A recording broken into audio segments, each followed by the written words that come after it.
नमस्कार, हस्तीस कोकणी किचनमध्ये तुमचं पुन्हा एकदा मनपूर्वक स्वागत। आज आपण करणार आहोत फणसाच्या बियामध्ये जवला टाकून केलेली भाजी।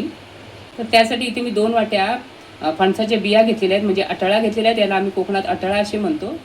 तर ह्या बिया मी आधी उकडवून घेतल्या, त्यानंतर सोलून घेतल्या आणि याप्रमाणे असे तुकडे करून घेतलेले आहे। त्यानंतर इथे आपल्याला लागणार आहे 1 वाटी जवला। हा जवला मी स्वच्छ धुवून घेतला, आधी नीट करून घेतला, नंतर 3 पाण्याने स्वच्छ धुवून घेतलेला आहे। आता आपण भाजी करायला घेऊया।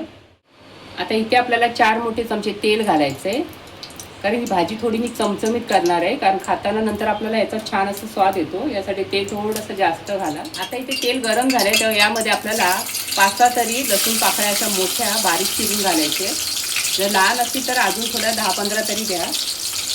त्यानंतर 2 हिरव्या मिरच्या, पाव चमचा हिंग घालायचं आहे आणि एक मध्यम कांदा बारीक असा चिरून घालायचा आहे। आता परतवून घेऊया। ही भाजी मी झटपट अशी करणार आहे, इथे कोणताही वाटण वगैरे घालणार नाही। आता इथे कांद्याचा बघा रंग बदललेला आहे, तेव्हा यामध्ये आपण टोमॅटो घालूया। तर इथे मध्यम टोमॅटो मी बारीक चिरून घेतलेला आहे। टोमॅटोही मऊ होईपर्यंत परतवत राहायचं आहे। आता इथे टोमॅटोही मऊ झालेला आहे। टोमॅटो आणि कांदा परतवताना मी गॅसची आग मोठी केली होती, आता लहान करूया आणि यामध्ये पाव चमचा हळद घालूया, 1 चमचा लाल तिखट घालायचा आहे, 3-4 इथे कोकम घालायचे,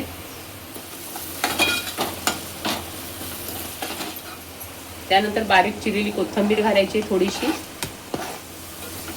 कोथिंबीर परतवून झाली आहे। आता यामध्ये आपण जवला घालूया, जो धुवून घेतलेला आपण। चांगलं एकजीव होईपर्यंत परतवत राहा। आता यामध्ये या अटळ्या टाकूया आणि परत एकदा छान असं मिक्स करून घ्यायचं आहे। छान असं मिक्स करून झालं का यामध्ये आपल्याला अर्धा चमचा गरम मसाला घालायचा आहे आणि एक लहान पेलावर आपल्याला इथे गरम पाणी घालायचं, एकदा ढवळून घ्यायचं आहे। आता आपल्याला इथे चवीनुसार मीठ घालायचं आहे आणि आता हे सर्व मिक्स करून घेतलेलं आहे मी। गॅसची आता इथे कमी करते, सुरुवातीला मोठी केली होती। आता यावरती ठेवायचं झाकण आणि 5 मिनिटं छान असं शिजू द्यायचं आहे। तर आता इथे 5 मिनिटं झालेली आहे, झाकण काढूया आणि यामध्ये आपण ओलं खोबरं घालूया, कारण आपण ही भाजी कोकणी पद्धतीने केलेली आहे।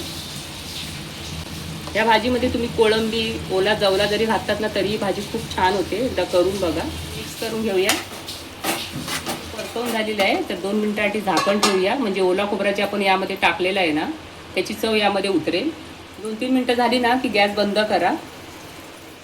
तर आपली फणसाच्या बियाची भाजी तयार आहे।